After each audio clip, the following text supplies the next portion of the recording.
Amen.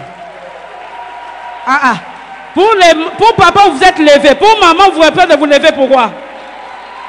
Est-ce qu'on peut acclamer, s'il vous plaît?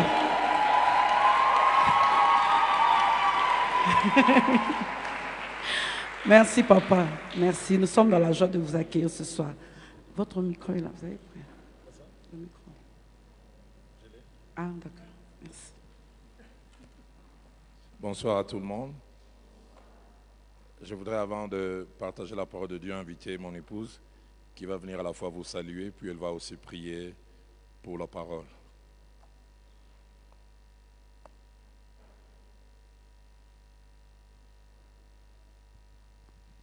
Shalom, les femmes sans limite. Les femmes. Shalom, les femmes sans limite. Amen. Nous, les femmes, on aime ça. On va nous enseigner. Papa va nous parler au nom des hommes. Nous devons être là. Tu as bien fait d'être là. Tu as fait le bon choix. En tout cas, je bénis le Seigneur pour ta présence. Et je bénis aussi le Seigneur pour ma présence. Je voudrais vraiment écouter. C'est moi sa femme, non? Je voudrais écouter. Que Dieu vous bénisse. Ah, je dois prier. Prions. Seigneur, nous te disons merci. Merci pour la grâce que toi tu nous fais aujourd'hui d'être en ces lieux. Seigneur, nous sommes sûrs d'une chose, telle que nous l'avons confessé, il y aura un avant et un après ce moment. Parle-nous. Seigneur, nous avons tout arrêté.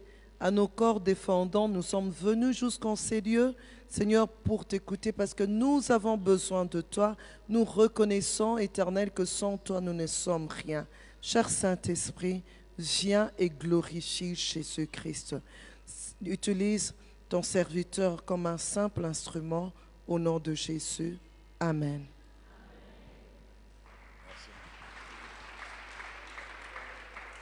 Que Dieu soit béni. Je fais un constat, mais je ne veux pas aller vite en besogne pour tirer des conclusions. Mais apparemment, hier, à la même heure, chez les hommes, la salle était presque pleine jusqu'au bout. Les femmes sont très difficiles. Hein? C'est pour ça qu'hier, on a enseigné sur les côtés délicats de la femme et que les hommes devaient pouvoir gérer. Mais nous croyons que certaines autres sont en train de quitter leur lieu de travail et d'autres occupations et qui vont finir par nous rejoindre. Salutations à vous qui êtes dans la salle.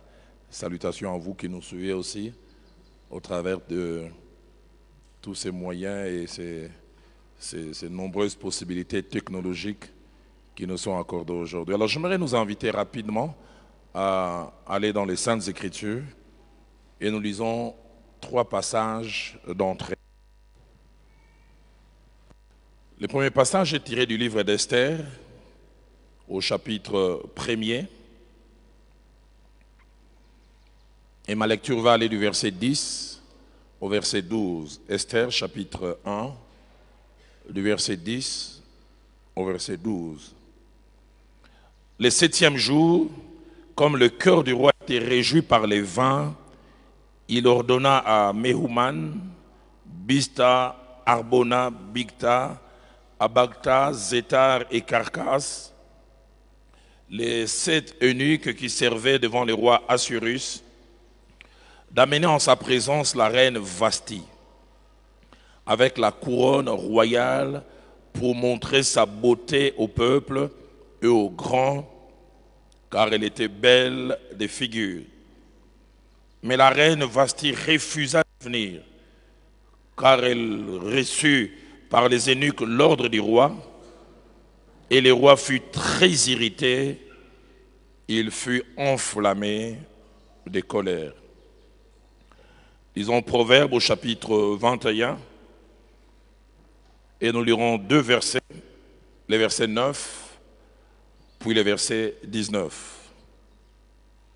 Mieux vaut habiter à l'angle d'un toit que de partager la demeure d'une femme querelleuse. Verset 19, qui quasiment répète et amplifie ce même verset. Mieux vaut habiter dans une terre déserte qu'avec une femme querelleuse et irritable. Et nous terminons avec 2 Samuel, deuxième livre de Samuel, au chapitre 6. Notre lecture va aller du verset 16 jusqu'au verset 22. Comme l'arche de l'Éternel entrait dans la cité de David, Michal, fille de Saül, regarda par la fenêtre et voyant le roi David sauter et danser devant l'Éternel, elle les méprisa dans son cœur. Après qu'on eut amené l'arche de l'Éternel, on l'a mis à sa place au milieu de la tente que David avait dressée pour elle. Et David offrit devant l'Éternel des holocaustes, des sacrifices d'action de grâce. Quand David eut achevé d'offrir les holocaustes et les sacrifices d'action de grâce, il bénit le peuple au nom de l'Éternel des armées. Puis, il distribua à tout le peuple, à toute la multitude d'Israël, hommes et femmes, à chacun un pain, une portion de viande et un gâteau de raisin. Et tout le peuple s'en alla chacun dans sa maison. David s'en retourna pour bénir sa maison, et Michal, fille de Saül, sortit à sa rencontre. Elle dit, et j'aurais bien voulu écouter le ton avec lequel elle parlait, quel honneur aujourd'hui pour le roi d'Israël de s'être découvert aux yeux des servants de ses serviteurs, comme se découvrirait un homme de rien. David répondit à Michal, c'est devant l'Éternel qui m'a choisi de préférence en ton père et à toute sa maison pour m'établir chef sur le peuple de l'Éternel, sur Israël. C'est devant l'Éternel que j'ai dansé. Je veux paraître encore plus vil que cela et m'abaisser à mes propres yeux. Néanmoins, je serai en honneur plutôt auprès des servantes dont tu parles. Je vais même jusqu'au verset 23. Or, Michal, la fille de Saül, n'eut point d'enfant jusqu'au jour de sa mort. Amen. Comme sûrement vous l'avez su, les thèmes que Dieu a placés dans mon cœur et que nous allons aborder, c'est 3 choses qu'un homme ne supporte pas voir dans sa femme. 3 choses qu'un homme ne supporte pas voir dans sa femme. Ces choses sur lesquelles je vais parler, j'en ai l'assurance. Vous les connaissez déjà, vous les vivez et peut-être vous les pratiquez. Sûrement bien, peut-être même très bien. Mais s'il arrive que cela soit autrement, je pense que c'est une occasion que Dieu nous donne de rectifier, de réajuster et de changer dans un certain angle, dans un certain domaine. Le but de cet enseignement est triple. Cet enseignement vise 3 objectifs. Le tout premier objectif, c'est nous rappeler. Parler de nouveau des choses que les gens connaissent. La Bible enseigne la valeur ainsi que l'importance du rappel. Pensez-y, le livre de Deutéronome qui contient 34 chapitres n'a seul comme objectif que de rappeler la loi. Une loi que l'Éternel avait déjà donnée, mais Moïse, au soir de sa vie, Dieu l'oblige à rappeler la loi. Les scientifiques disent la répétition est la mère de la science. Dans Philippiens chapitre 3, au verset 1, lorsque l'apôtre Paul écrit aux Philippiens, il commence au premier, au deuxième. Les Philippiens ont l'impression mais il nous dit des choses que nous connaissons déjà. Et l'apôtre Paul est obligé de leur dire, je ne me lasse pas de vous écrire sur les mêmes choses. Pourquoi? Il dit, car cela vous est salutaire. La version française courant dit, il ne m'est pas pénible de vous répéter ce que j'ai déjà eu à écrire ou à dire. Pour vous, cela vaut mieux. Combien la répétition. Mon épouse et moi, on est parents depuis bientôt 28 ans avec notre fille aînée. Mais pour qu'elles aient certaines valeurs qu'elles ont aujourd'hui, il a fallu répéter, répéter, répéter encore. Celui qui les fait des fois a tendance à se lasser, mais combien c'est important pour la personne qui entend. Deuxième objectif de cet enseignement, c'est avertir. Lorsqu'on parle d'avertissement, l'avertissement c'est ouvrir l'intelligence de quelqu'un en attirant son attention sur un danger potentiel, un danger existant, afin qu'il puisse l'éviter. Avertir. J'aime souvent donner cette illustration. Tu es en train de marcher sur la pelouse normalement, sans faire attention. Tu vois un écriteau, il est écrit « Attention, fil électrique, 6600 volts ». Si tu marchais n'importe comment, cet avertissement t'oblige à marcher différemment pour éviter que tu ne puisses poser ton pied sur le fil électrique avec tout ce que cela peut entraîner comme conséquence. Il y a deux endroits dans la Bible, et c'est dans les épîtres de l'apôtre Pierre, où l'avertissement est mis en vedette. 2 Pierre chapitre 1, au verset 13. L'apôtre dit, « Je regarde comme un devoir, aussi longtemps que je suis dans cette tente, écoutez ce qu'il dit, de vous tenir en éveil par des avertissements. » C'est-à-dire les avertissements vous empêchent de somnoler, d'être distraite. Une autre version, la version Martin dit, « Il est juste que je vous réveille par des avertissements. » Dans 2 Pierre, au chapitre 3, au verset 1er, l'apôtre dit, « Je cherche à éveiller par des avertissements votre saine intelligence. » J'aime beaucoup ce que la version Alfred Cohen, aux paroles vivantes, dit de ce même verset. Il dit, « Je cherche par mes avertissements à stimuler votre jugement et à éveiller en vous une saine réaction. » Le troisième objectif de cet enseignement, lié presque au deuxième, c'est la prévention. Prévenir. La prévention, c'est le fait d'éviter une chose fâcheuse ou négative en prenant les devants, en prenant les précautions. Aujourd'hui, l'une des préventions, c'est la vaccination. Aujourd'hui, en termes de prévention, je ne sais pas ce qu'il en a au Katanga, ça a changé avec les informations plus précises qui sont arrivées. Quand Covid est arrivé, Congo Bololo, il n'y en avait plus à Kinshasa. Les gens en ont bu, d'autres en ont purgé. Prévention, parce que personne ne voulait être frappé par ces mal. Ainsi, je voudrais maintenant vous parler de certaines choses essentielles qu'il nous faut connaître dans les rapports hommes et femmes en couple. Certaines choses essentielles qu'il nous faut connaître dans les rapports hommes et femmes en couple. 5 principalement. La première chose, c'est que la femme a un rôle essentiel dans la solidité et dans l'équilibre de son foyer.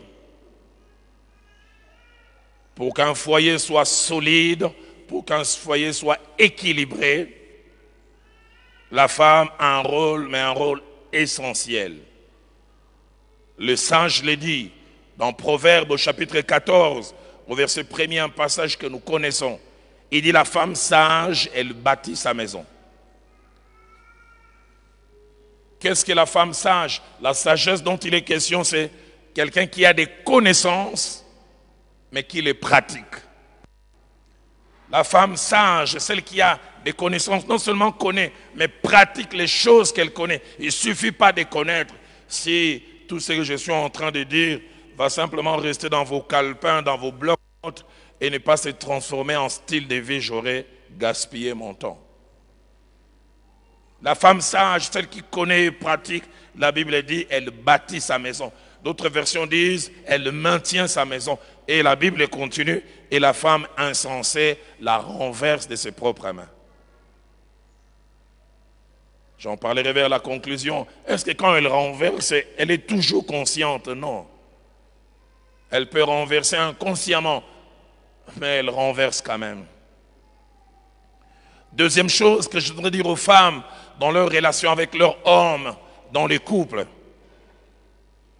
c'est que les mauvais traitements dont certaines femmes sont l'objet, je n'ai pas dit toutes les femmes, j'ai bien dit dont certaines femmes sont l'objet de la part de leur homme ou de leur mari, n'ont pas toujours comme origine l'homme, sa mauvaise foi, ou même les diables. Il arrive des fois, c'est la femme elle-même qui est à la base. Et parmi ces mauvais traitements, il peut y avoir indifférence de l'homme, éloignement à la fois physique et émotionnel de l'homme, absence de tendresse, absence d'attention, absence de gestes affectueux de la part de l'homme. Et ceux qui ne connaissent pas, qui ne viennent suivre les films au milieu, ils ont l'impression que c'est l'homme qui est mauvais. Mais peut-être, j'ai dit quelquefois, c'est une moisson que la femme est en train de récolter. Moisson attachée à une façon de se comporter. Galates au chapitre 6, verset 7, verset 8, il dit, ne nous y trompons pas. Ce qu'un homme aura sémé, il les moissonnera. Et l'apôtre continue en montrant combien la qualité de la moisson est attachée à la qualité de notre semence. Celui qui sème pour la chair moissonnera de la corruption. Et celui qui sème pour l'esprit moissonnera la vie éternelle. Troisième chose, dans la relation homme et femme dans les couples, c'est que la plupart des fois que les diables entrent dans un foyer et corrompt les climats, c'est parce que, comme je le disais, consciemment ou inconsciemment, quelqu'un lui a donné accès. Quelqu'un lui a ouvert la porte. Et je prie, femme, si finalement peut y avoir un climat qui se corrompt, qu'en regardant au fond de vous, vous puissiez dire, je ne suis complice ni de loin, ni de près. Je suis victime, je suis en train de subir. J'aime l'avertissement de l'apôtre Paul dans Éphésiens chapitre 4, au verset 7, lorsqu'il dit, ne donnez pas accès au diable. Ne donnez pas accès au diable. Combien de fois certaines choses nous faisons, et c'est nous-mêmes qui invitons les diables dans notre maison, et quand il vient s'installer, il fait son sale travail de... Louis II dit, ne donnons pas accès au diable. Français courant dit, ne donnez pas au diable l'occasion de vous dominer.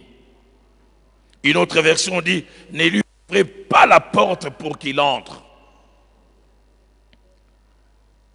Quatrième chose que je voudrais mentionner dans la relation homme et femme dans la vie des couples, c'est qu'il y a des choses négatives dans un couple que l'on peut et l'on doit éviter.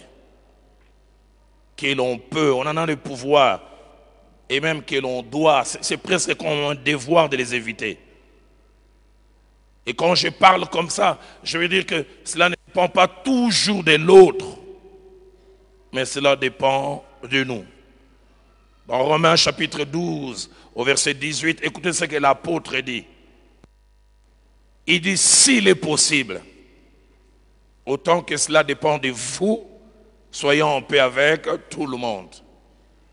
C'est-à-dire, il y a des moments où la paix ne dépendra pas de la manière dont les autres se comportent. La paix, ça sera mon choix. Autant que c'est possible, soyez en paix. Cinquième et dernière chose, c'est qu'en tant que femme, nous devrions savoir qu'il y a des choses qui sont des besoins fondamentaux pour un homme. Des besoins fondamentaux. Besoins fondamentaux, non seulement pour l'homme lui-même, mais besoins fondamentaux de l'homme dans sa relation avec la femme. Ces choses ne doivent pas manquer dans les chefs de la femme dans sa relation avec son homme. Ces choses ne sont pas négociables. Ces choses, si elles ne sont pas là, la vie des couples peut en souffrir. La vie des couples peut être en danger. Et ce sont des choses par la grâce de Dieu que Dieu a placées dans mon cœur que nous allons voir.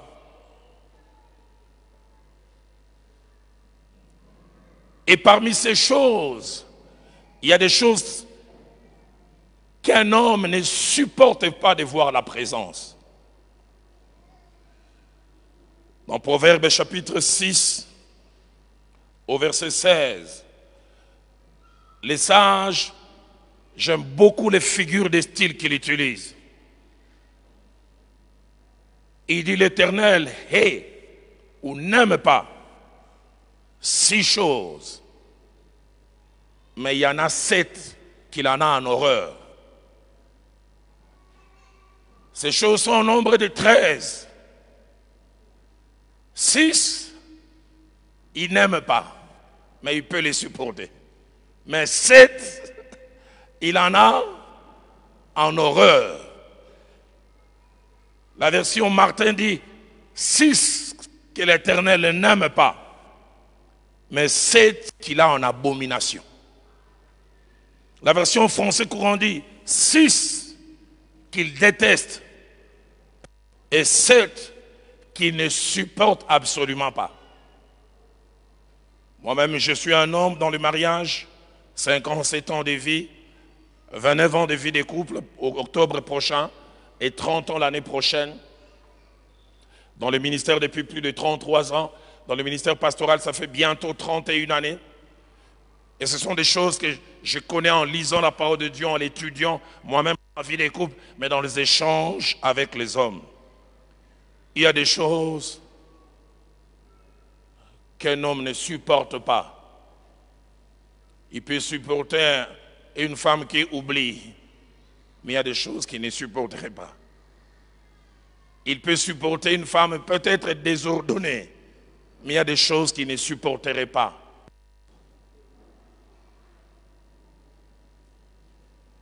Et parmi ces choses, la première qu'un homme ne supporte pas, c'est une femme qui les contrarie. Une femme qui les contrarie. Lorsqu'on parle des contrariés, cela cache 5 idées.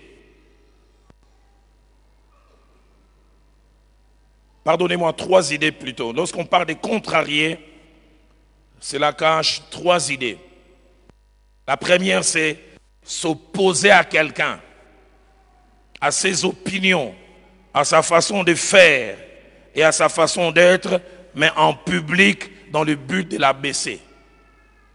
S'opposer à quelqu'un, ses opinions, sa façon de faire, sa façon d'être. J'insiste sur l'aspect en public, mais dans le but de l'abaisser. Les hommes, tels que créés par Dieu, ne supportent pas ça. Deuxièmement, lorsque nous parlons de contrariés, c'est abaisser quelqu'un en l'humiliant et en touchant son amour propre, mais en public.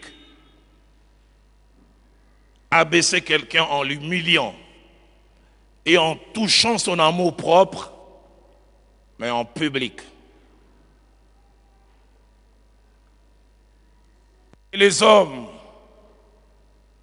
dont je suis un peu l'ambassadeur, ne supportent pas ça. Il y a quelques années, un aîné à moi, je rentrais de Nairobi, il a tenu, je pense, durant plus de 3 mois, plus de 12 semaines, une série qui a fait beaucoup de bien à l'église à Kinshasa. Dommage qu'à l'époque, cette merveilleuse radio n'y touchait que Kinshasa et un peu Brazza. La radio Sangomalamu. Et cet aîné, que Dieu le bénisse là où il est, il s'appelle Fouti Louemba. Il avait tenu une série en lingala, parce qu'il est fort en lingala, avec 2 thématiques qu'il avait abordées. La première thématique, Oye Soa Kabatata. les choses qui font mal aux hommes.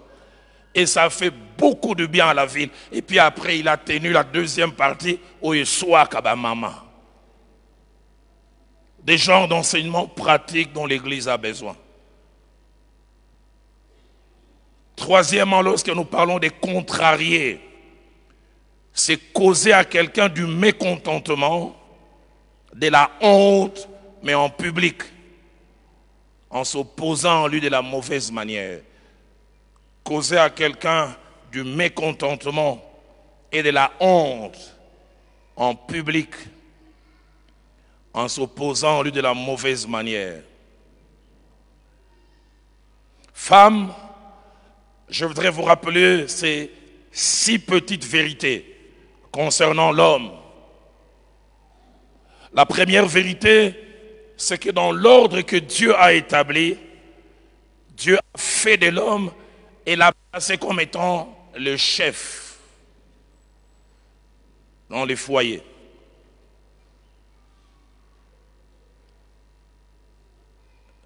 Ceux qui parlent les latins, ceux qui font les droits, diront primus inter pares.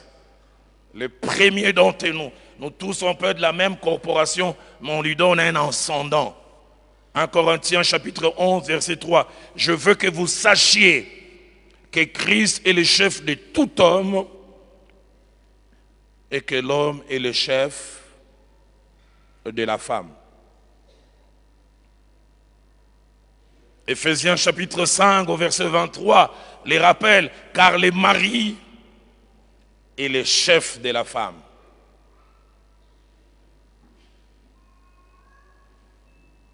Mon épouse et moi, on est en relation avec des gens élevés en dignité. Mais notre relation a changé. Quand nous les connaissions, je peux dire qu'ils étaient entre guillemets des personnes normales. Mais avec la fonction que les temps et les circonstances leur a donnée, ils représentent quelque chose dont un représente même une institution en lui-même.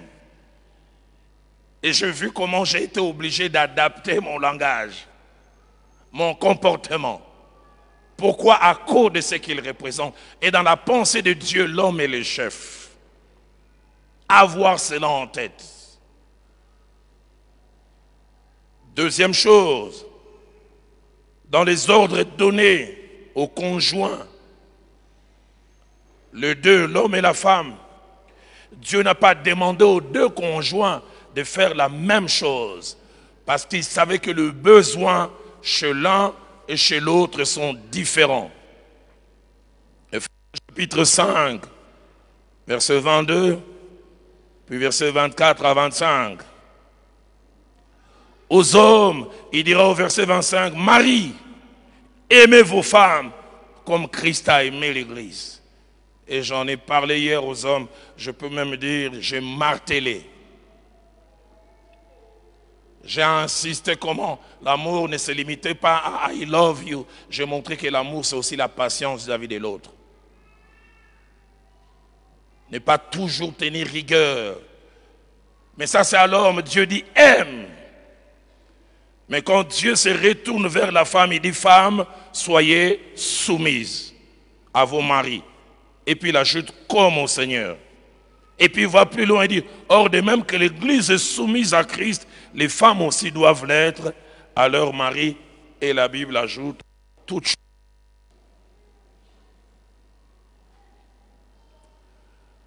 Deux personnes dans une même institution, mais des ordres différents. Troisième chose, attachée à la relation homme et femme, c'est que dans sa psychologie et dans son subconscient, pour l'homme, les regards des autres ou les regards du public comptent énormément. Je voudrais vraiment le rappeler, dans sa psychologie et dans son subconscient, pour l'homme, les regards des autres, pour lui, comptent énormément. Il y a des choses qu'un homme peut supporter, accepter, que tu lui dises, que tu aies comme attitude dans votre intimité en chambre, mais qui ne supporterait pas en public.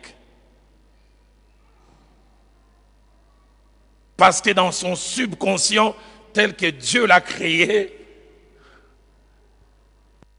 il y a des choses qu'il ne supporte pas. Dans un moment de frustration, de ras-le-bol, vous êtes en chambre, il te parle. Allez, je ne te permets pas de faire ça. Tu peux faire ah. Il a mal, mais le même geste, tu le fais là où il y a d'autres regards. La douleur est multipliée par 100. Et c'est comme ça que Dieu a créé l'homme. Aide-moi à dire à ton voisin, à ta voisine, si le lingala n'est pas son fort, traduit, c'est banga makambo, makambo et banga yo.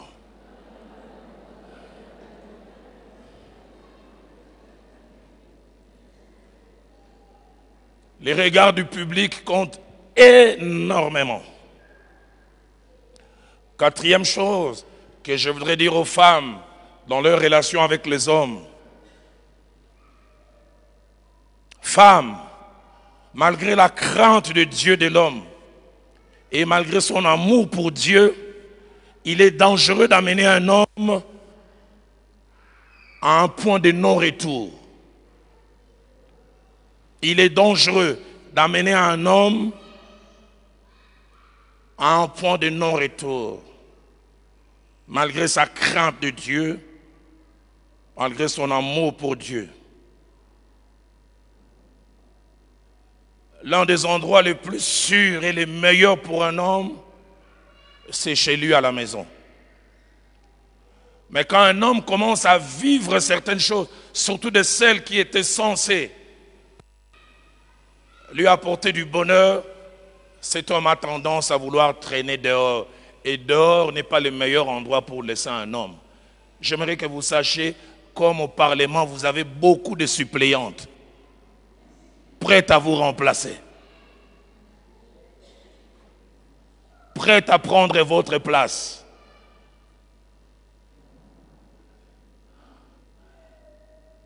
Certaines sont prêtes à aller féticher pour avoir vos maris. Mais j'insiste en disant, n'amenez pas cet homme, malgré la crainte de Dieu et son amour pour Dieu, à devenir impatient.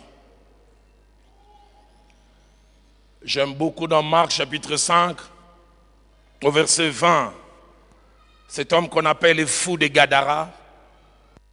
Quand est-ce qu'il est devenu fou, nous ne savons pas. Qu'est-ce qui l'a amené à la folie, nous ne savons pas non plus.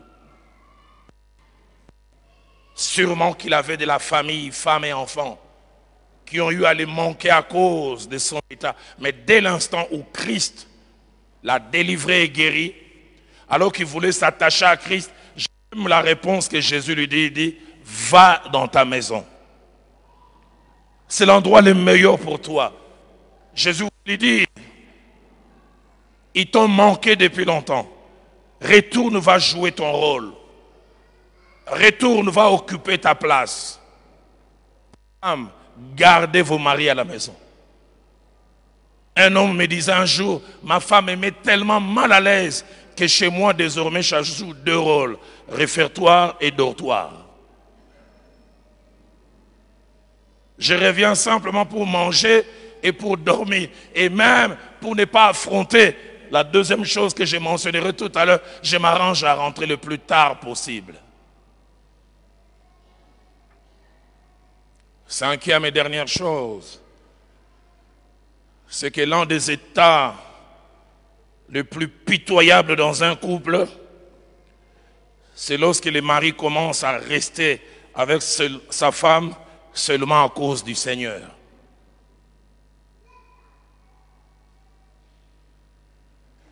Ah, s'il n'y avait pas l'enfer, je deviendrais polygame vraiment. Ah, si Dieu ne frappait pas. C'est l'un des pires états où l'amour de votre jeunesse, l'homme avec lequel vous avez marché, commence à rester à vos côtés par contrainte. Peur d'aller en enfer, peur du qu'en dira-t-on, peur de l'effet que ça peut avoir sur les enfants. Pire état. Et là, j'ouvre une parenthèse pour parler franchement aux femmes et dire, comme sixième chose, c'est que l'une des grosses, pour ne pas dire grossières erreurs que plusieurs femmes chrétiennes commettent, c'est de croire que cet homme, quoi que je fasse, parce qu'il est enfant de Dieu, il ne me quittera pas. Et la plupart des femmes chrétiennes, c'est l'erreur que vous commettez. Je peux faire n'importe quoi. Il craint Dieu. La présentation extérieure, tu ne te présentes pas bien. Tu te réveilles le matin, les quinois disent plein de poutis, visiteurs aux yeux. Le mari revient à 13h, il te trouve encore à robe de nuit, plein de poutis. Dans ton cœur, tu dis, même si je ne suis pas présentable, et Dieu. Et pourtant, tu ne sais pas quand il arrive au bureau, il voit cette petite secrétaire qui entre et dit, oh, abotama toi kita. Elle est née où elle a atterri. Un homme est rentré un jour à mon bureau et dit, pasteur, prie pour moi. Chaque fois que je vois ma femme, à cause de sa négligence extérieure, j'ai l'impression qu'elle est au brouillon. Mais la petite secrétaire là, elle est au propre. J'ai chaque fois attiré à lui faire la cour, mais la crainte de Dieu. Cette crainte de Dieu peut lâcher un jour. N'amenez jamais vos hommes à l'extrême. Et je voudrais insister auprès des femmes chrétiennes. J'encourage les hommes à ne pas divorcer, mais ne tombez pas dans les pièges de l'assurance maximum. Quoi que je fasse, même si je lui réponds mal, même si je fais ceci, il craint Dieu. Mon épouse et moi, on a connu une histoire de cette femme qui a failli faire des crises de folie. Son mari avait ses faiblesses. Son mari, des fois, commençait à tromper impudique. Mais dans sa façon de se comporter, j'ai appris des fois, elle giflait son mari. D'où viens-tu? Pars! Ça pousse sur le verset que personne ne sépare ce que Dieu a uni. Les amis qui ont assisté à la scène ont dit, elle est restée comme folle durant 10 minutes.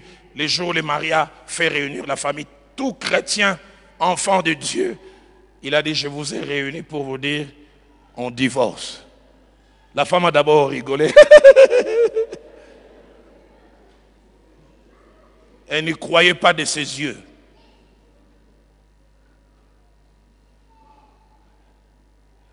Les gens séparés, c'est après qu'elle a compris. Je me souviens, je suis allé un jour prêcher avec mon épouse quelque part. Je prêchais, cette femme est tombée. Ce n'était pas les démons. Tous les regrets. Aide-moi à te retourner vers ta voisine de gauche et de droite. Ne lui dis rien, dis seulement comme moi je dis. Hé.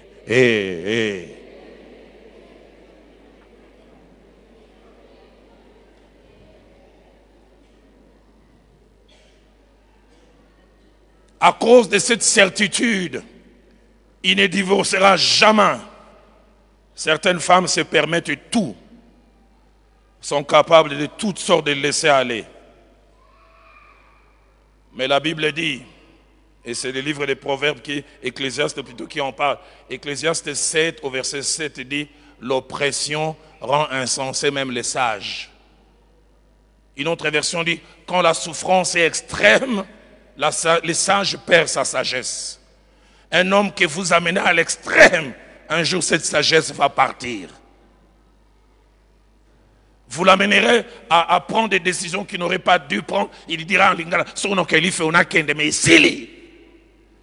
si je dois aller en enfer, que j'y aille. Mais elle et moi, c'est fini. C'est pour cela, retourne-toi encore vers ta voisine. Tu dis, cette fois-ci, ce n'est pas moi, c'est le pasteur.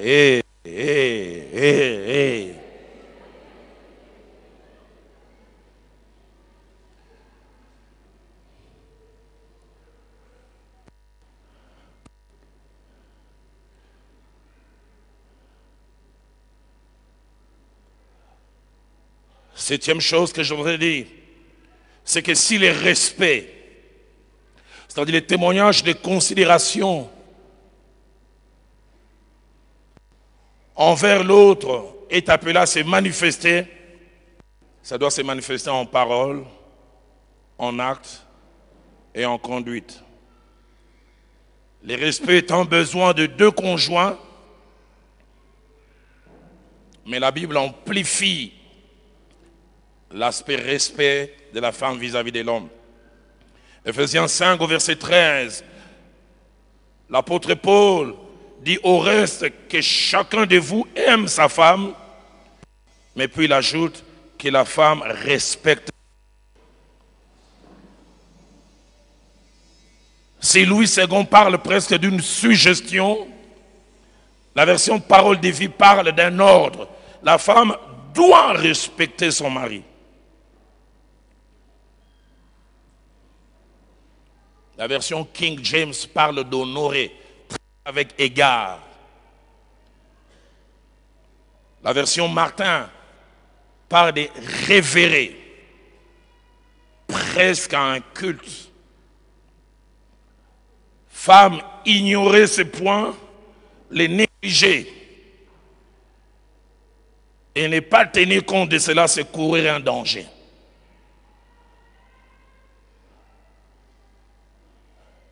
Plusieurs années, le feu pasteur Lukusa, paix à son âme, il est venu enseigner aux hommes et aux femmes des réunions de couple. Je n'étais pas encore marié, mais parce que j'étais responsable, j'ai assisté. Et il parlait aux femmes. Il disait la plupart des fois, quand nous sommes entre vos mains, vous nous négligez. C'est quand nous vous glissons entre les doigts que vous commencez à vouloir nous récupérer au combat spirituel ou à la montagne. Dans le combat. Je la mais quand j'étais là, tu me traitais comment?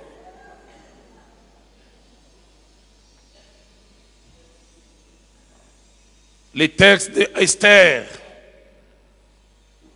au chapitre 1er, versets 10 à 12, nous montrent comment pour une chose pour laquelle, et je préfère être nuancé et équilibré, cette femme n'avait pas totalement tort. Elle n'avait pas totalement tort.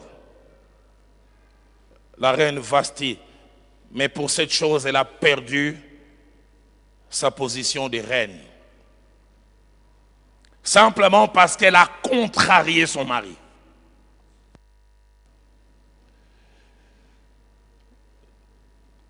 Le verset 10 à 11 d'Esther 1er nous montre que ses maris a invité des gens à une grande fête et ils sont allés dans des excès. Ils ont bu. Sûrement, ils ont perdu les jugements. Ils ont commencé à franchir les limites. L'euphorie est à son comble. Et la Bible dit, il demande d'amener en sa présence la reine Vasti. Il n'est pas allé lui-même. Il a envoyé les eunuques. Un public, comme j'avais dit tout à l'heure. Dites à Vasti de venir pour montrer sa beauté au peuple et aux grands. Car dit la Bible, elle était belle de figure. La version français courant dit, il désirait montrer à ses hauts fonctionnaires et aux autres gens présents combien la reine était belle. Et remarquez, il n'y a pas contact direct entre le roi et la reine. Ce sont 7 personnes envoyées qui amènent un message. Tous les commentateurs disent que quand l'on dit qu'elle vienne danser en présentant sa beauté, d'après les coutumes de l'époque, il semble qu'elle devait venir danser nue, sans habit, mauvais ordre, qui ne devait pas être fait. Mais Vasti a manqué de tact.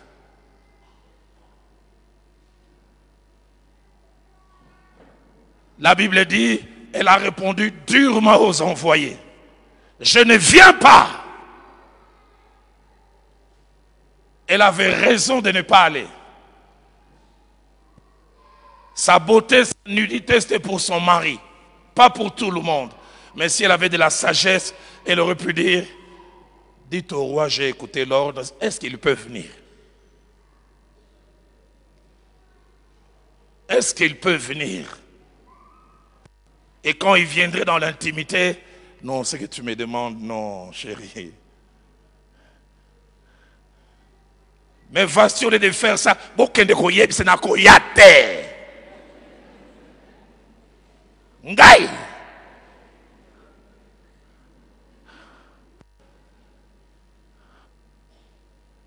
Cette personne ont vu comment la reine a méprisé son mari. Certains commentateurs disent même qu'elle a eu un moi. Et vous savez, quand les gens rapportent, ils disent tout, roi, nous avons mal plus que toi. La manière dont la reine a changé le visage quand elle parlait. Quoi? Moi.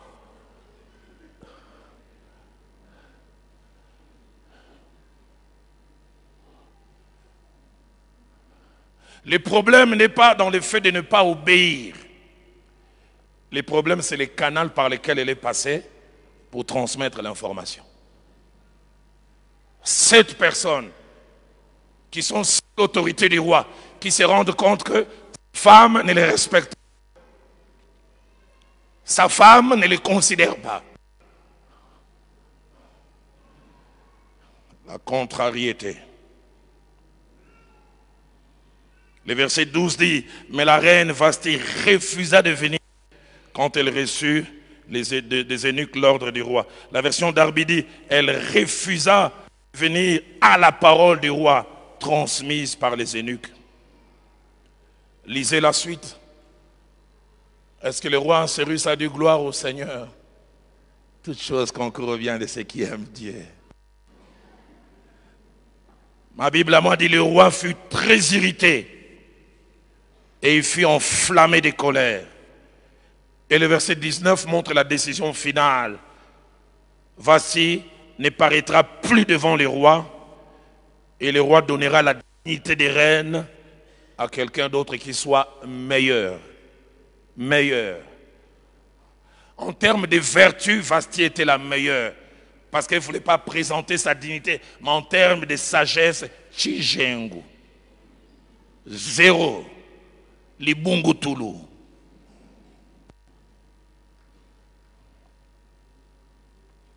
Deuxième chose, qu'un homme ne supporte pas et ne supporterait pas de voir chez sa femme, c'est avoir une femme querelleuse.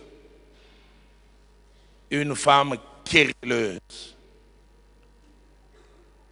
5 définitions sont attachées à la femme querelleuse. La première, c'est la femme qui aime les disputes et la dualité permanente. Deuxièmement, une femme querelleuse, c'est une femme qui aime s'opposer à vous ouvertement et de manière passionnelle. Elle aime s'opposer à vous ouvertement, vous contester et de manière passionnelle. Troisièmement, une femme querelleuse, c'est celle qui vous affronte en public souvent et qui vous rend la vie insupportable. Quatrièmement, qui vous adresse en permanence des reproches en haussant les tons. Et puis enfin, cinquièmement, une femme querelleuse, c'est celle qui lutte vivement contre vos idées, les rejette, les abaisse et les juge sans valeur. Et la Bible utilise des images fortes. Pourquoi j'aime la sagesse qu'il y a dans la parole de Dieu. Nous l'avons lu, Proverbe chapitre 21, verset 9, il dit, mieux vaut habiter à l'angle d'un toit que de partager la maison avec une femme querelleuse. Donc, l'adresse de l'homme, hein, tu es plus à l'aise quand tu as la rencontre là. Là, c'est mieux que de partager son temps avec une femme querelleuse. Je me suis rendu compte, j'ai fait 50 minutes, j'ai prêché, je n'ai pas entendu Amen. Je ne prêche pas bien. Hein?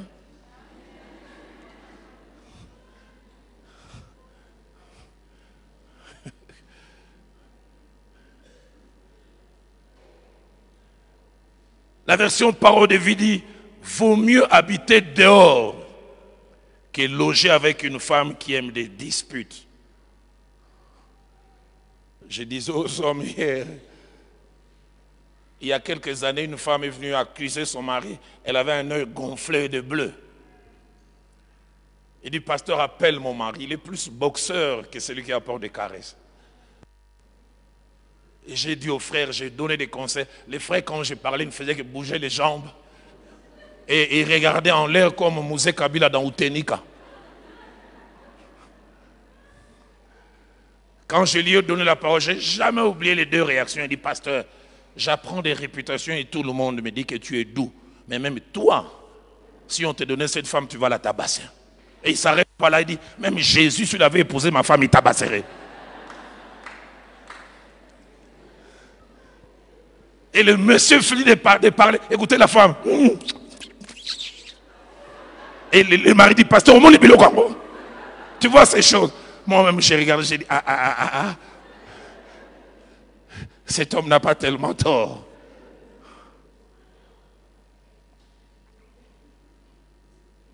Le verset 19 ajoute, mieux vaut habiter dans une terre déserte. Et vous savez, le désert n'est jamais fait de climat équilibré. Dans le désert, les jours, il fait très chaud et la nuit, il fait très froid. Mais la Bible dit, mieux vaut être là-bas, malgré les climats yo-yo, que d'habiter avec une femme querelleuse et irritable. J'aimerais que tu dises à ta voisine, moi, je ne suis pas querelleuse et irritable, et toi, je ne sais pas.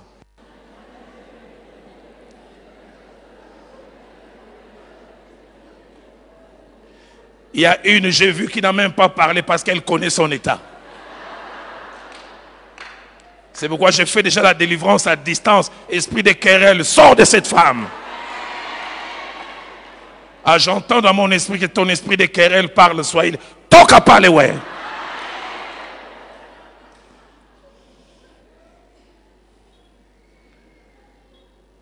Mieux vaut habiter dans une terre déserte qu'avec une femme querelleuse.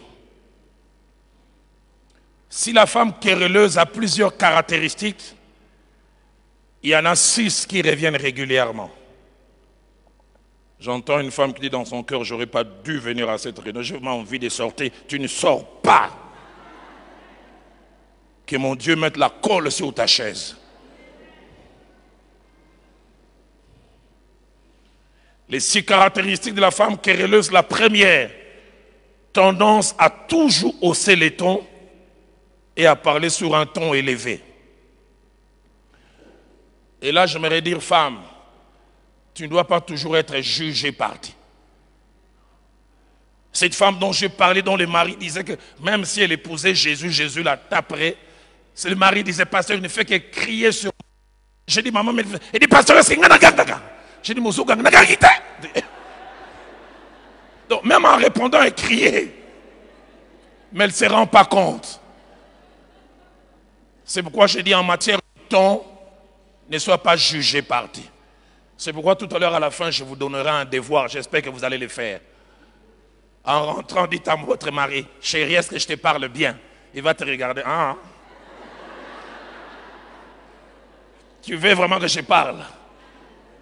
Écoute, avant que je parle, va acheter des papiers mouchoirs parce que tu vas pleurer.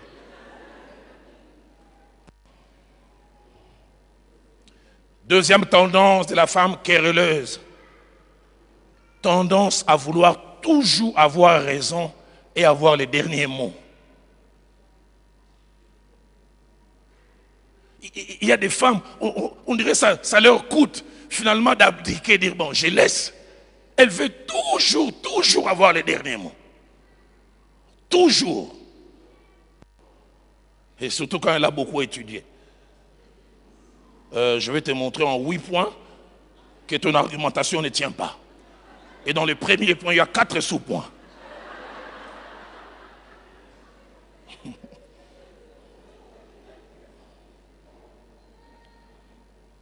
Troisième chose, attachée à la femme querelleuse, tendance à toujours vouloir que son seul point de vue triomphe.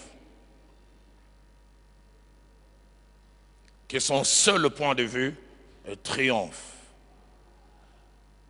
Le pasteur Vernon nous enseignant sur les couples. La vie du couple, il a dit, dans la vie du couple, quand on est à deux, quand on laisse l'autre parler, les messages qu'on lui lance, je suis ouvert à ce que tu vas dire. Je suis prêt à changer mon comportement, mon attitude, sur base des informations que tu vas me dire. Mais vous savez, il y a des femmes, quand vous parlez, ce n'est pas qu'elle est ouverte, elle attend son tour de répliquer. Elle n'est pas ouverte, elle n'est pas perméable. Tu parles, puis à la fin dire, au ici,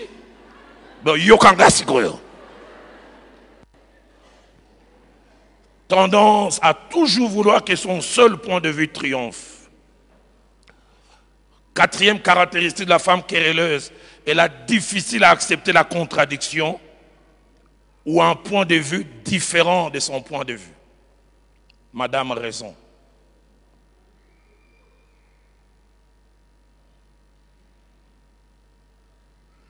Cinquième caractéristique de la femme querelleuse, c'est taire, surtout lorsqu'elle a raison. C'est comme aller sur la lune. Le silence, ça lui coûte.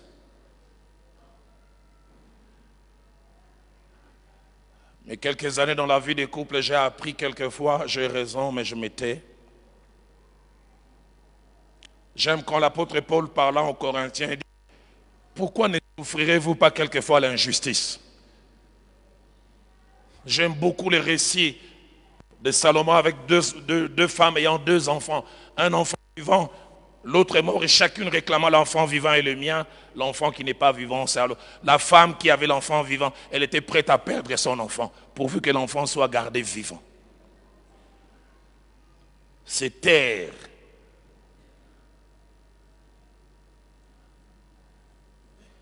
Aide-moi à poser la question à ta voisine. Est-ce que ça t'arrive de te taire?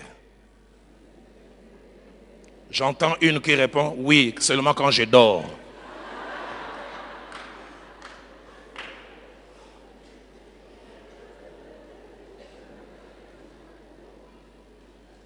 Sixième caractéristique de la femme querelleuse, elle a difficile à reconnaître ses torts et à s'excuser.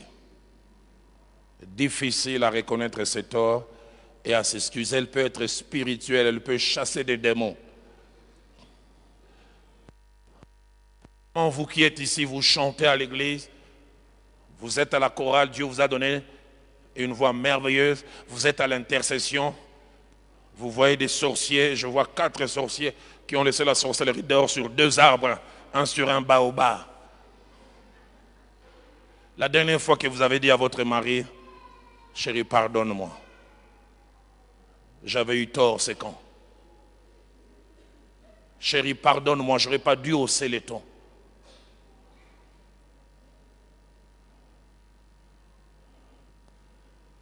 Difficile à reconnaître son tort et à s'excuser.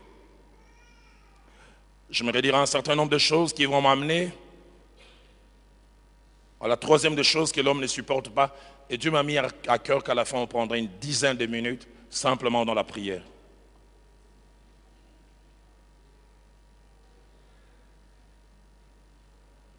La première des choses, dans la pensée de Dieu en rapport avec l'homme, la maison est censée être un lieu de repos, pas un champ de bataille.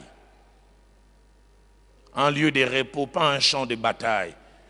Qu'il est triste quand certains hommes, ils veulent rentrer chez lui, ils pensent qu'il va à Waterloo se battre, comme Napoléon et l'armée française.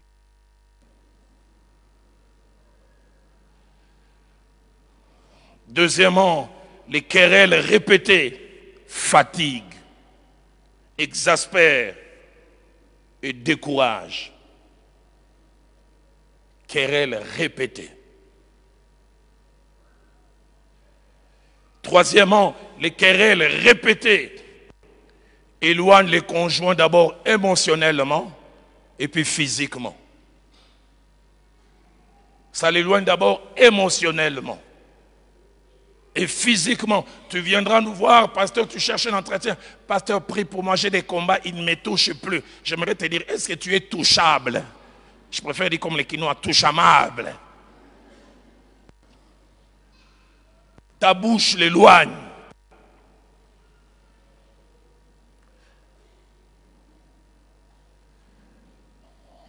Quatrièmement, les querelles sont quelquefois dues au tempérament non contrôlé par le Saint-Esprit. Les psychologues disent qu'il y a 4 tempéraments. Il y a des sanguines si c'est pour une femme, des colériques, des flegmatiques et des mélancoliques. Mais il est prouvé que les sanguines et les colériques ont un tempérament fort. Cinquièmement, en termes de querelles,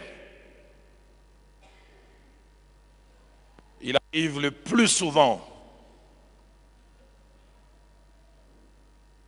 que cela est attaché au vécu de la femme, à son background, une nature héritée. Dans 1 Pierre chapitre 1er verset 18, l'apôtre Pierre parle de la vaine manière héritée de nos parents. Deuxièmement, il arrive que les séquelles sont dues aux conséquences des choses vécues. On a été écrasé dans l'enfance. Je disais aux hommes hier, quand vous vous mariez à une femme, comme quelqu'un qui hérite une entreprise, vous héritez et les passifs et l'actif.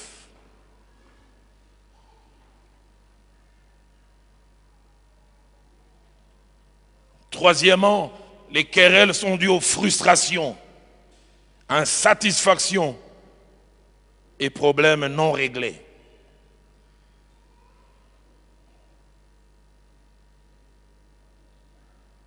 Et puis quatrièmement, les querelles, on n'en a pas toujours les deux, peuvent être aussi dues aux oppressions. L'action du diable, des mauvais esprits. Des fois, nous ignorons ça, mais c'est une réalité. 1 Chronique chapitre 21, verset 1er, parlant du comportement de David à une certaine époque en Israël, la Bible dit, le diable se leva contre Israël, mais écoutez ce que la Bible dit, il excita David à faire le dénombrement. Les diables ne voyaient pas. On a simplement vu David venir dire, on va dénombrer. Joab, son lieutenant, dit, mais pourquoi il va... David dit, il persistant, on va le faire. Les gens voyaient David, mais il y avait une force spirituelle.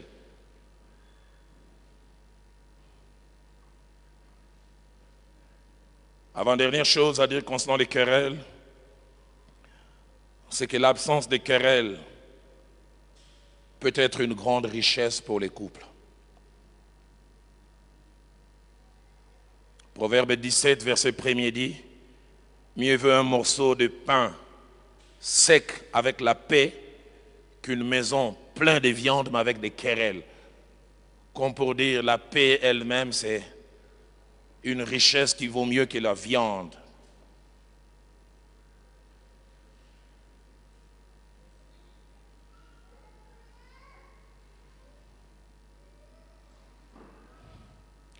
Et dernière des choses, la Bible encourage non seulement à tout faire pour que les querelles puissent ne pas exister, mais la Bible encourage, si possible, à la réserve, à les éviter. Et j'aime ce que l'apôtre Pierre nous dit dans sa première épître, au chapitre 3, le premier, ainsi que le deuxième verset. Il dit, femmes, soyez de même soumises à vos maris, afin que si quelqu'un n'obéissait point à la parole, il soit gagné sans parole par la conduite de leur femme, en voyant votre manière de vivre chaste et réservée. Réservée. Ayez non cette parure extérieure qui consiste dans les cheveux tressés, les ornements d'or ou les habits que l'on rêvait, réservés. Troisième des choses, et je vais conclure tout à l'heure, qu'un homme ne supporterait pas, c'est une femme qui combat sa consécration ou sa passion pour Dieu. Une femme qui combat, ne comprend pas, s'interpose entre la consécration et la passion d'un homme pour Dieu. Et 2 Samuel chapitre 6, versets 16 à 22 est un exemple, un mauvais exemple.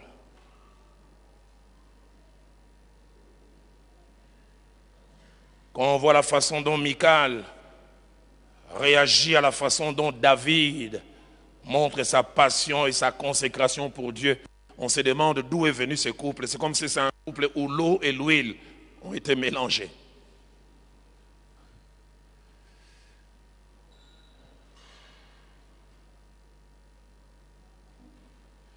Le couple David et Michal peut se résumer en 6 choses. La première, c'est un couple où pour l'homme, Dieu est tout. Mais pour la femme, Dieu n'est pas tout. Pour David, Dieu est tout. Il doit aller chercher l'arche. Et quand l'arche arrive, il se déshabille presque. Il se met à danser nu devant tout le monde. L'arche représente la présence de Dieu que nous avons perdue depuis longtemps est revenue. C'est ma plus grande joie.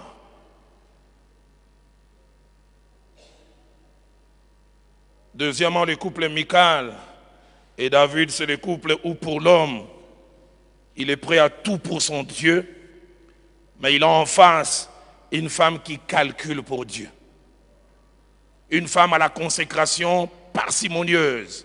David est prêt à tout donner, Michal pas beaucoup.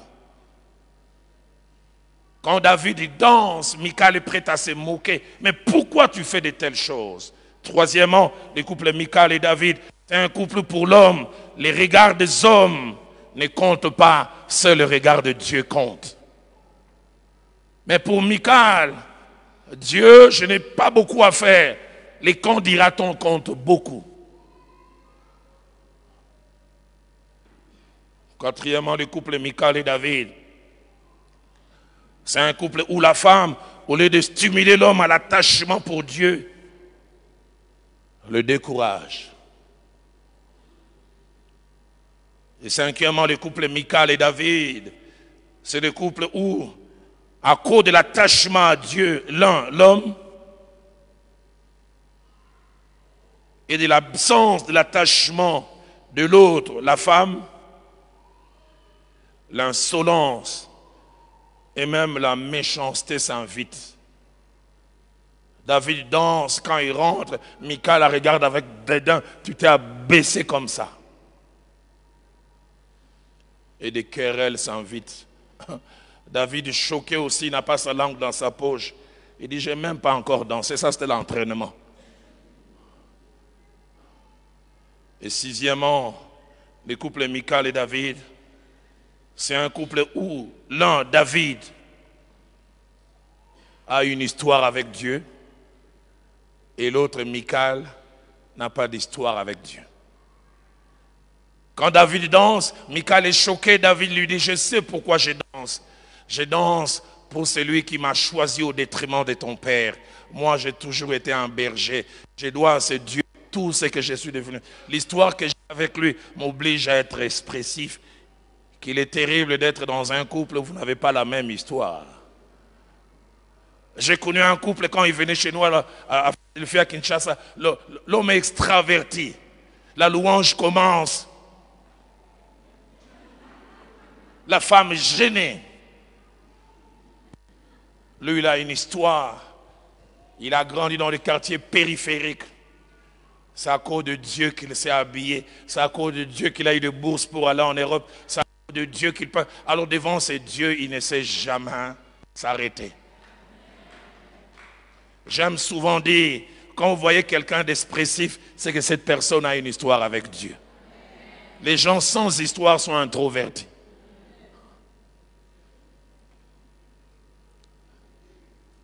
Et en terminant, je voudrais dire ces choses en conclusion par rapport à David et Michal, et je terminerai par deux autres choses en conclusion en général. La première par rapport à David et Michal, c'est que la vie des couples est triste lorsqu'on est un David spirituel et qu'on est marié à une Michal. Quand vous rentrerez ce soir, allez poser la question à votre mari, suis-je une Michal? Deuxième des choses que j'aimerais dire, Dieu ne laisse jamais impunis les Michal qui s'opposent à la consécration de David. Parce que la Bible dit, Michal n'eut point d'enfant.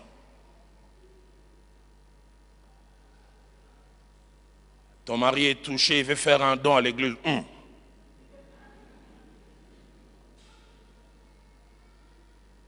Mais quand les Bayouda du Congo viennent chanter en famille, tu es prêt à donner l'argent Kamoulangu.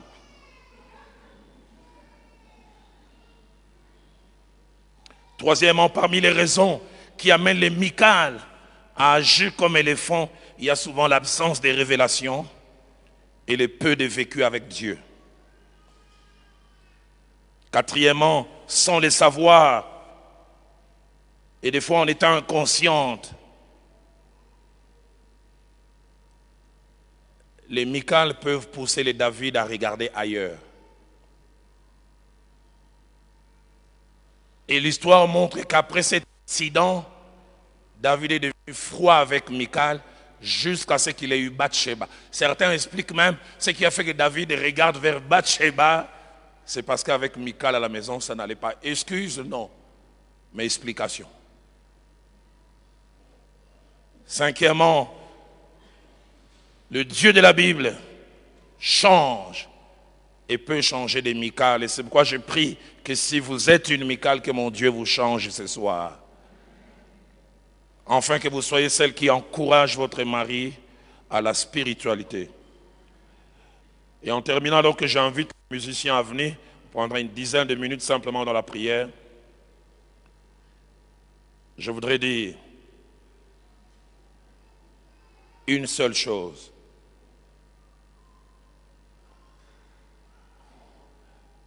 Ces trois choses que j'ai mentionnées qu'un homme ne supporterait pas. Il y a un moyen et un moyen efficace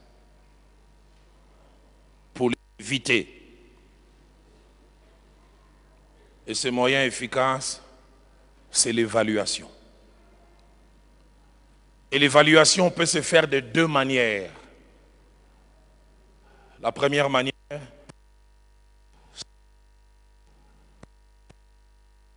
l'auto-évaluation. S'évaluer soi-même.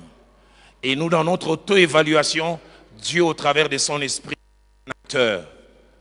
Dans le psaume 139, verset 23 à 24, le psalmiste dit à Dieu, sonde-moi, ô Dieu, et connais mon cœur.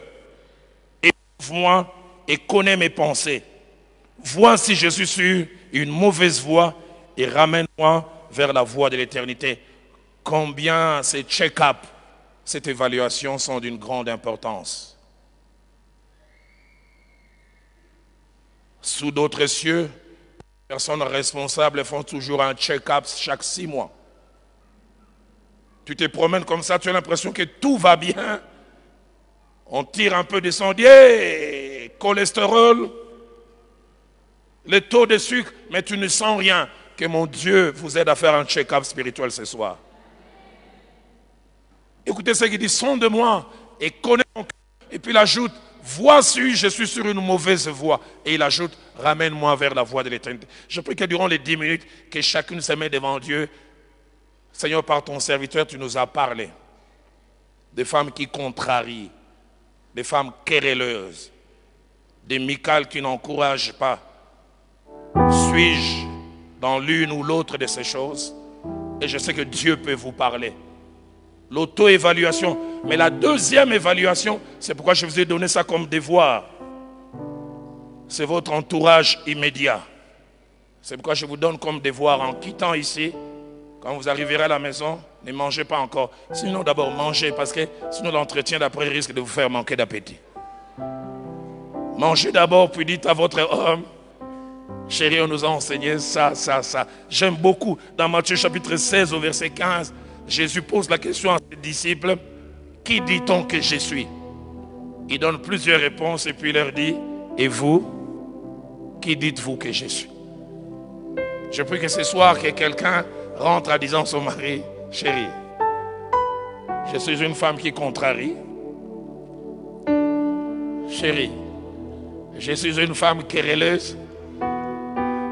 Chérie, suis-je une Michal? Durant 10 minutes. Je ne sais pas si vous allez vous mettre à genoux, debout, ou si vous sentez les désirs à côté. Mais je vais conduire la prière alors que les amis nous dirigent 10 minutes. Je pense même on fera 9. Et puis je nous rappellerai et j'inviterai mon épouse, maman Viviane, à venir prier. Sentez-vous libre. Si vous voulez vous retirer, si vous voulez vous mettre à genoux, si vous voulez, je prie que le choral nous conduise, alors que ces chants nous conduisent. Commence à parler au Seigneur. Bénis d'abord pour ce message qui t'a prévenu, qui t'a averti, qui t'a rappelé des choses. Alléluia.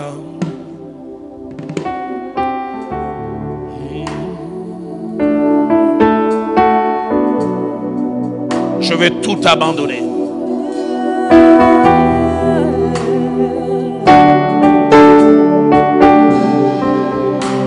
Oh!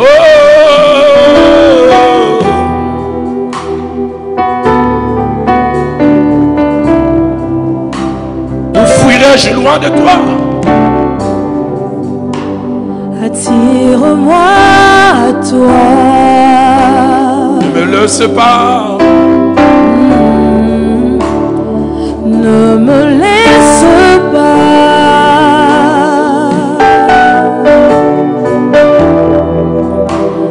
Je veux tout abandonner. Restaurer notre amitié. Restaurer notre amitié. Je le sens dans mon cœur. Il y a une femme qui a le désir de venir prier ici devant. N'hésite pas. Attire-moi à toi. Attire-moi à toi. Jésus, ne me laisse pas. Ne me laisse pas. Oh, je veux tout abandonner.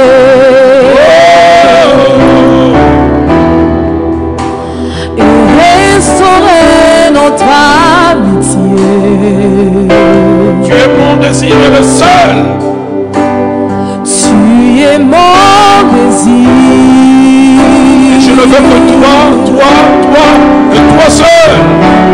Je ne veux que toi. Rien ne peut te remplacer. Tu es irremplaçable. Rien ne peut te remplacer. Dans tes bras, je suis rassuré. Dans tes bras, je suis rassuré. Montre-moi la voie. Je ne la connais pas. Montre-moi la voie. Montre-moi la voie. Celle qui m'amène. Qui me ramène à toi. Oh, tu es tout pour moi. Sans toi. Sans toi.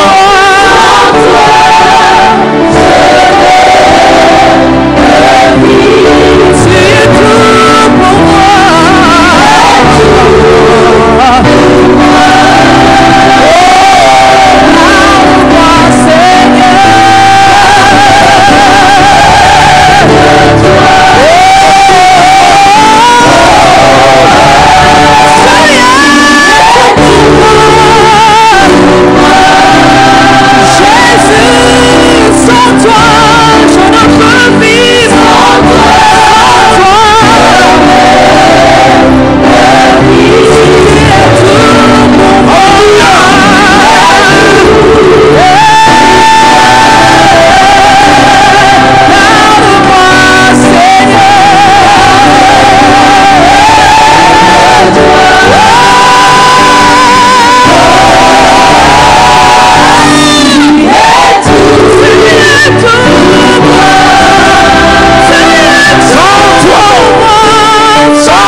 Avant que la servante de Dieu, maman Viviane, vienne prier,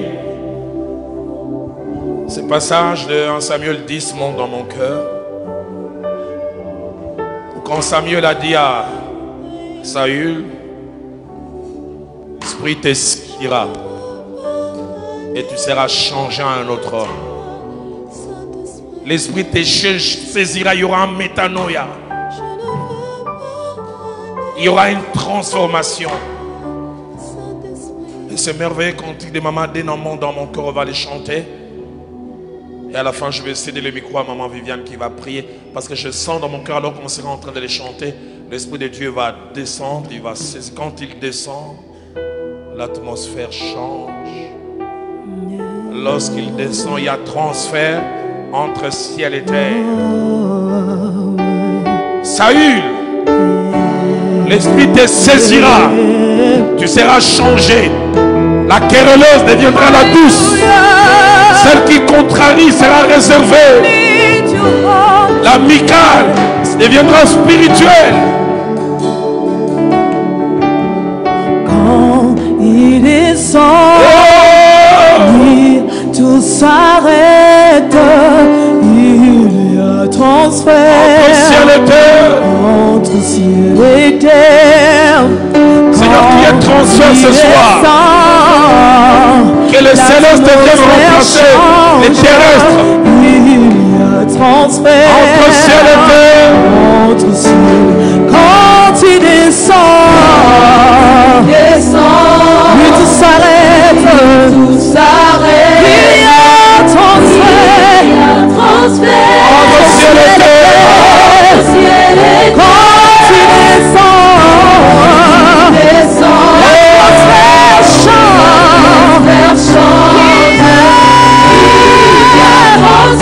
Entre ciel et terre, quand il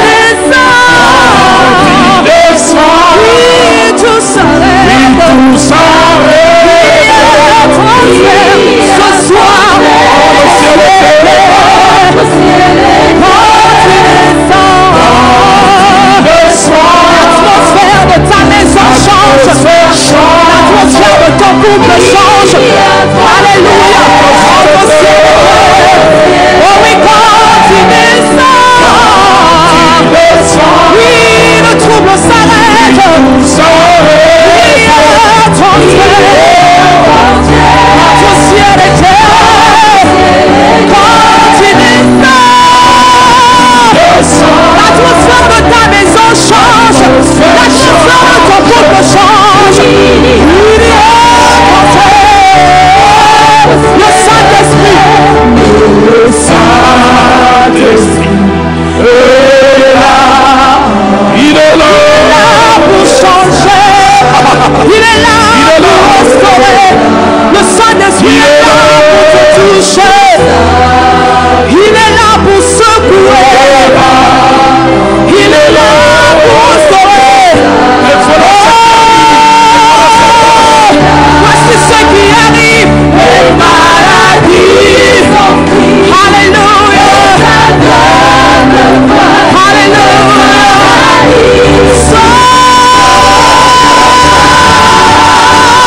Les stériles, les sourds encore, par sa puissance, les maladies sont prises.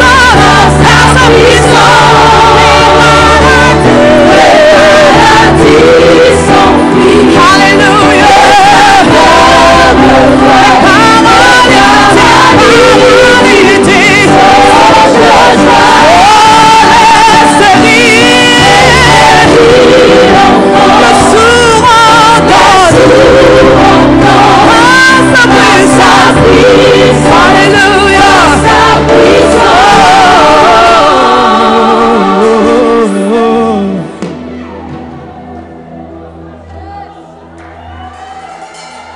Saint-Esprit, merci d'agir. Laisse le Saint-Esprit te toucher. Laisse le Saint-Esprit te toucher.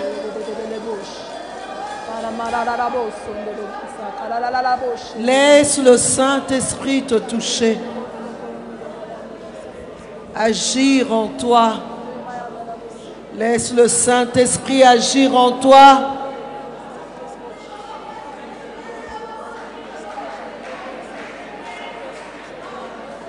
Saint-Esprit, merci de faire prendre à une femme conscience, de la faire prendre conscience de ce qu'elle est réellement par rapport à la contrariété, par rapport aux querelles, par rapport au comportement de Michal.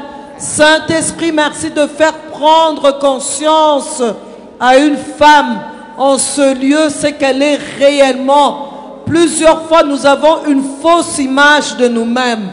Plusieurs fois, nous avons une fausse image de nous-mêmes. Mais en ce moment, le Saint-Esprit est en train de te faire prendre conscience de qui tu es réellement. Il te montre même des séquences. Il impose dans ton cœur cette réalité, cette vérité que tu es une femme querelleuse, que tu es comme Michal. Tu es une femme qui contrarie son mari.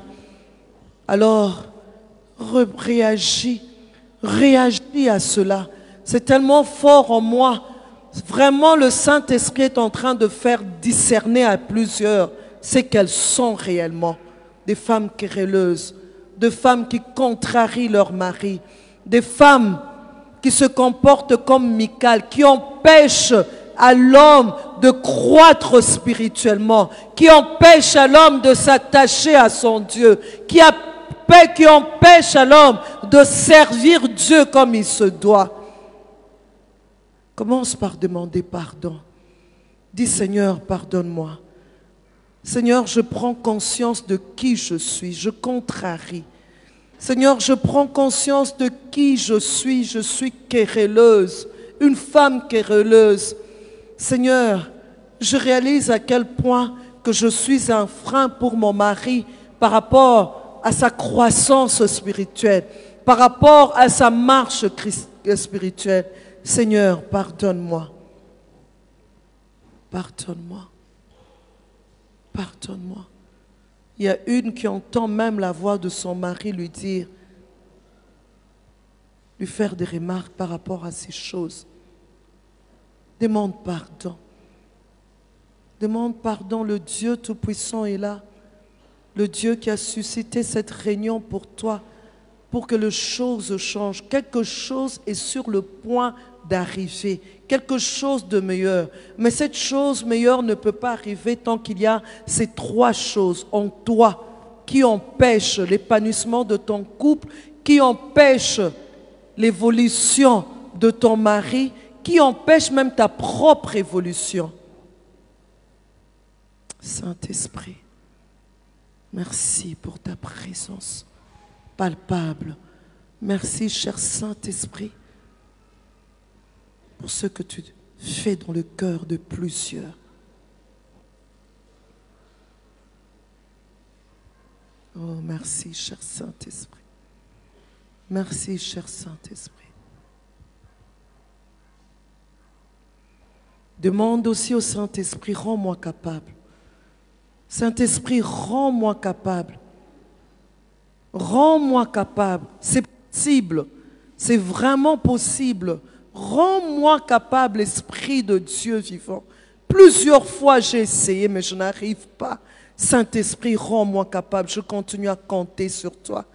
Parce que la parole de Dieu nous dit, ce n'est ni par ma force, ni par ma puissance. C'est par l'Esprit de Dieu. Saint-Esprit, rends-nous capables. Si tu avais déjà commencé, demande au Saint-Esprit, amène-moi encore plus loin. Amène-moi encore plus loin. Et j'aimerais qu'une femme aussi puisse dire, Seigneur, fais-moi trouver grâce et faveur aux yeux de mon mari. Fais-moi trouver grâce et faveur. Esther, elle avait trouvé grâce et faveur aux yeux du roi. Et le roi lui a dit, demande tout ce que tu voudras. Il y a aussi cette chose qui nous manque. Seigneur, que je trouve grâce et faveur. Que je trouve grâce et faveur. Que je trouve grâce et faveur. J'étais cette femme querelleuse. J'étais cette femme qui contrariait mon mari. J'étais cette femme qui empêchait à mon mari d'évoluer spirituellement. Mais Seigneur, j'ai changé, il ne croit pas. Fais-moi trouver grâce et faveur. Fais-moi trouver grâce et faveur.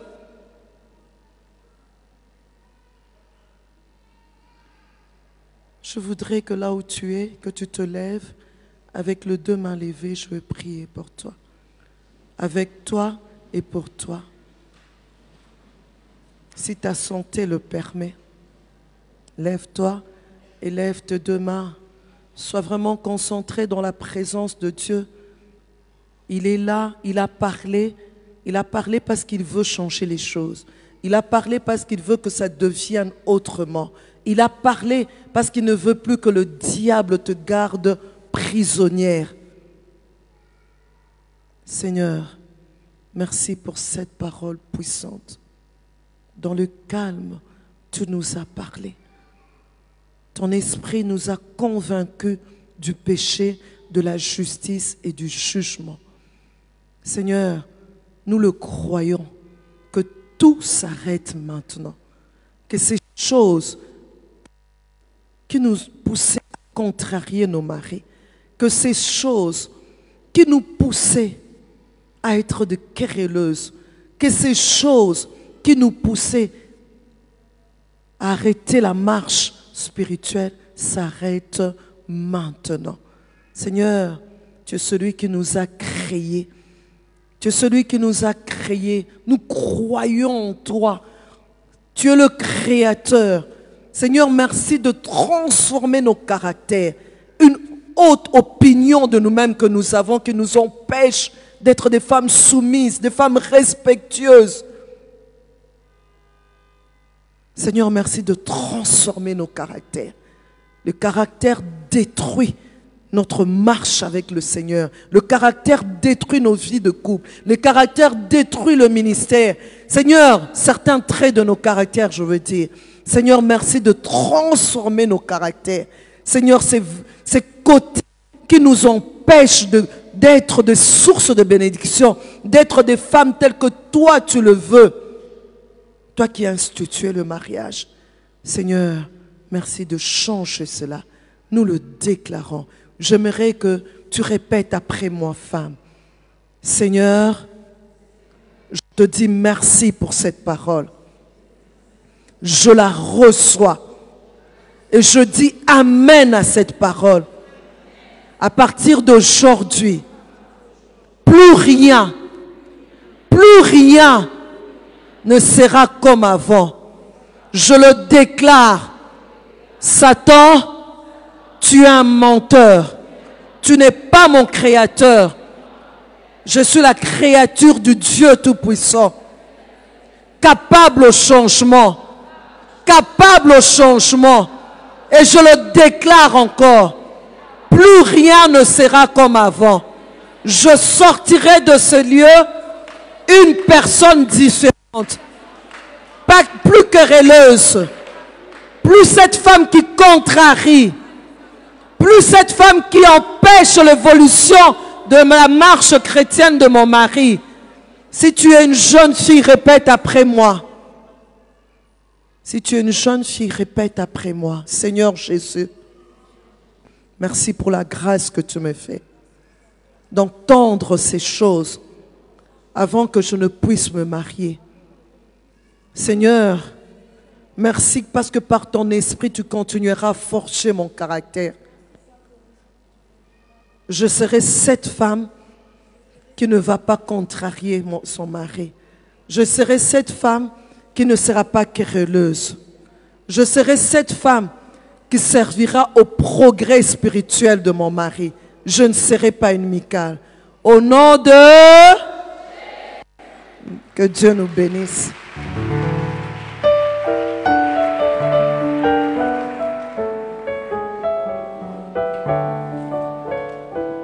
Elles sont pas